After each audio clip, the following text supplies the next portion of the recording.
Caríssimos amigos, estamos aqui iniciando mais uma gravação sobre um ponto importantíssimo de tudo quanto nós estamos falando, que é a contemplação do universo, esse aspecto do simbolismo de todos os aspectos da realidade é muito importante para nos dar a ideia exata de como nós devemos viver.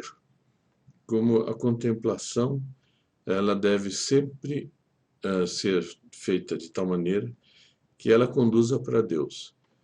E um dos aspectos muito importantes é o do simbolismo de todas as coisas. Então vamos conversar sobre isto, que eu espero que assim contribuir para que tenham um contentamento grande de ter aprendido essa matéria. Existem vários tipos de símbolo, né? O universo material é um edifício imenso simbólico, né?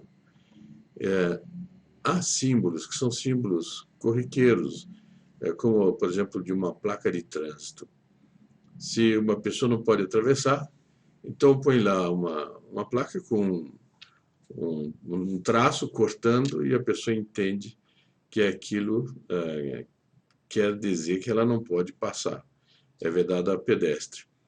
E outra coisa que aparece muito nas placas de trânsito são uns triângulos, né, amarelos. É muito comum. E as pessoas, olhando, já percebem que aquilo é uma coisa, é um símbolo. Mas existem símbolos não convencionais, como esses do trânsito, que falam por si. O cachorro é um símbolo da fidelidade. A raposa da esperteza. O cordeiro da mansidão. A pomba da inocência. Nosso Senhor mesmo disse no Evangelho: sede inocentes como as pombas e astutos como a serpente. Então a serpente é um símbolo da astúcia.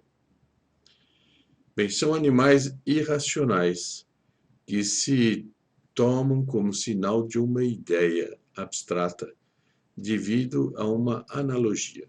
Então, se eu chegar, por exemplo, e disser para um homem, olha, você lembra um leão, ele vai ficar contente, vai ficar...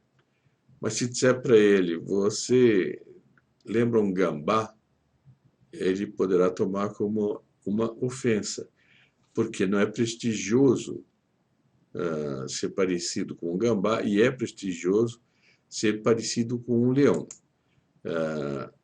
Ainda do leão, pega, por exemplo, uma coisa interessante que diz o Dr. Plínio. A palavra símbolo tem sua acepção mais nobre quando uma realidade de natureza inferior faz conhecer por analogia, por semelhança, um ser de natureza superior. Isso é uma explicitação do que eu acabei de dizer. Então, por exemplo, o trovão é um fenômeno de natureza puramente material que pode lembrar o rugido do leão. Então, a gente ouve aqui. E quando um leão ruge, tem uma semelhança com o trovão. Uma mãe pode dizer à criança que nunca tem ouvido o leão rugir: está ouvindo esse trovão? O rugido do leão é assim. Então, é uma semelhança, uma analogia. Por sua vez, o leão pode lembrar o guerreiro, o rei perfeito, ou o pontífice perfeito, e assim por diante. Eu gosto muito daquele leão do Ângulo. Eu acho que ele tem um jeito assim muito... O leão parece muito forte, muito decidido, muito cônscio dos seus direitos de rei dos animais, né? Então, o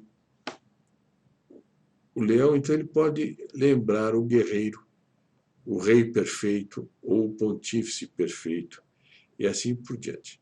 O pontífice ou o rei perfeitos, por sua vez, lembram a fortaleza e a onipotência de Deus. As analogias se acumulam. E vejam como vai subindo, dos animais para os homens, dos homens para Deus. Disse que a pureza é branca, que a justiça é reta, e as várias virtudes se atribuem cores, sons, formas, odores, que falam aos sentidos. Assim, fazendo, ajudamos a compreender o que a virtude é e a amá-la. Até a partir da fumaça de um cigarro, pode-se chegar a Deus. Eu creio que todo mundo aqui já viu a fumaça do cigarro. Quando ela vai, ela sobe fazendo umas figuras no ar, são muito interessantes, dá a impressão de algo que saiu e vai e se perde para cima, e por num certo sentido que foi assumido pelo céu. Então, imaginemos um homem fumando e do seu cigarro se desatando uma espiral de fumaça. Essa espiral, às vezes, se desenvolve segundo uma linha que lembra certas atitudes do espírito humano. E essas atitudes, por sua vez, lembram a Deus. Neste sentido, uma simples fumaça de cigarro pode lembrar algo de Deus, pode simbolizar uma perfeição de Deus. Então, eu devo estar assim, sempre procurando esse tipo de assunto, esse tipo de coisa, e procurar ler nas coisas o que elas representam, o que elas mostram de uma maneira sugestiva, embora não com uma precisão, às vezes, fotográfica, mas com algo que arremete para o espírito e dá a ideia daquilo que a gente contempla. Então, por exemplo, ele diz, então partiu-se de um ser que tem uma aparência sensível à fumaça. As aparências sensíveis, quando bem estudadas, fornecem todas alguma analogia com o mundo do espírito. Veja bem, registrem, olha, as aparências sensíveis, quando bem estudadas, fornecem todas alguma analogia com o mundo do espírito, com algum estado de espírito do homem, com algo da inteligência humana, com algo, portanto, que diz respeito à alma do homem, enquanto tal, essa analogia indiretamente conduz a alma até Deus. Então, se eu tiver o hábito de procurar ver o simbolismo das coisas, eu adquiro uma espécie de capacidade de voar com as minhas cogitações até Deus Nosso Senhor. Bom, nós estamos em pleno terreno do simbolismo, que envolve uma problemática delicada, porque é preciso evitar o panteísmo, o esoterismo e desvios do gênero. Tanto o panteísta, o esotérico, quanto o que tem outros desvios desse gênero, eles como que atribuem a essas simbologias, eles transformam em questões meio divinas. Eles não vão até Deus Nosso Senhor. Eles vão, se põem diante de alguma coisa, às vezes, e se põem a meditar. Ou até meditar no nada, no vazio. E aquilo, eles veem aquela coisa e atribuem a ela um caráter divino. É como o panteísta quando vê a natureza. Para o panteísmo, a árvore não é um reflexo de Deus, ela é um pedaço de Deus. O leão não é um reflexo de Deus, é um pedaço de Deus. Ora, isso tudo é falso. Isso tudo é falso. Porque eles são reflexos de Deus, assim como a obra de um artista reflete como era o artista, a mentalidade do artista, assim as coisas que Deus criou e as coisas de arte que o homem fez, as belas artes que o homem faz, são reflexos de Deus. Bem, por outro lado, o verdadeiro simbolismo pode ser uma forma de conhecimento especialmente aguda. Quer dizer, a pessoa que compreende o simbolismo todo do universo, por exemplo, ela aí ela pode ter um tipo de conhecimento especialmente agudo da realidade e compreender mais a realidade do que um que é estritamente materialista, que não consegue pôr a alma para voar. O universo material é um edifício simbólico imenso, diz Dr. Plínio, em que a parte mais elevada é o homem. Quer dizer, o homem está no topo do universo material. Todo o universo, de um modo ou de outro, é um símbolo de Deus. E assim como, numa natureza morta, pode-se ver um significado profundo no trivial, também se deve saber ver em cada coisa um símbolo de algo mais elevado. Então, natureza morta, esses quadros de natureza morta, que habitualmente tem em salas de jantar, então pintam lá umas frutas muito bonitas, uma jarra, às vezes, muito bonita, com um pouco de vinho, a taça com vinho, etc. O importante é ver que aquilo tudo, cada fruta, cada taça, cada coisa que está pintada ali, é o simbolismo de uma qualidade de Deus. Bem, a ponte que liga o visível ao invisível é o simbólico. Isso é muito importante reter. Então, o que é isto? A ponte que liga o visível, então, no caso, o leão, ao invisível Deus, né? Não sei, tudo que é visto, que é bom, a gente deve fazer uma analogia e voar até Deus. E imaginar Deus possuidor daquela qualidade. Assim como eu estou mostrando nessa ilustração.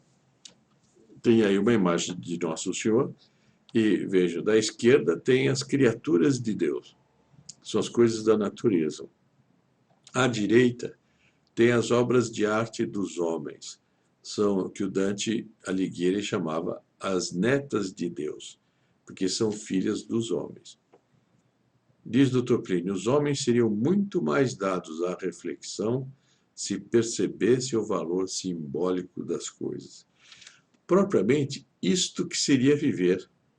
Se os homens percebessem isto que seria viver. Como isto é muito mais entretido do que a pessoa, por exemplo, beber demais, a pessoa, por exemplo, querer sensações fortes, velocidade, correria, grito, destemperos, desequilíbrios, prazeres animalescos, né, destemperados, ilógicos, aberrantes, e a pessoa se frustra, no final ela se frustra.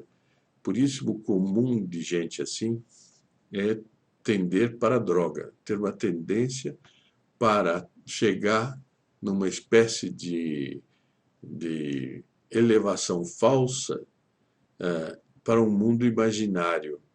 E que a droga, segundo dizia o Dr. Plínio, que é a Eucaristia de Satanás, proporciona à pessoa estas coisas. É muito importante nós termos uma ideia do valor simbólico de todas as coisas. Aí eu deixo para se entreterem um pouquinho, podem colocar na pausa e dar uma olhada nessas fotografias que estão aí. Vejo que a imagem de Nosso Senhor está no centro. E do lado esquerdo de quem olha tem coisas da natureza. E do lado direito tem obras, tem netas de Deus.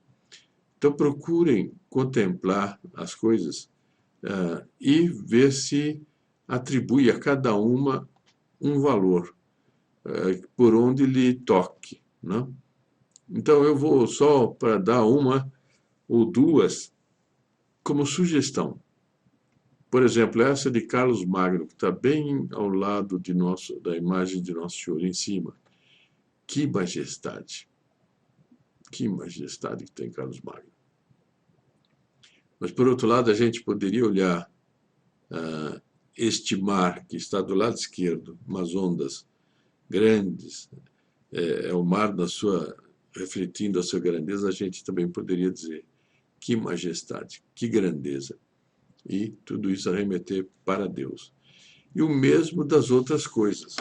Essa areia dourada do deserto é uma coisa extraordinária, é uma coisa fenomenal. E eu vou deixar aqui, colocar um pouquinho na sequência, algumas imagens para que os que assistem admirem um pouco e procurem ver se chegam a algo. Se procurem mesmo ver por onde lhe impactou pelo lado bom, né? E atribuir a Deus uma qualidade que está refletida ali.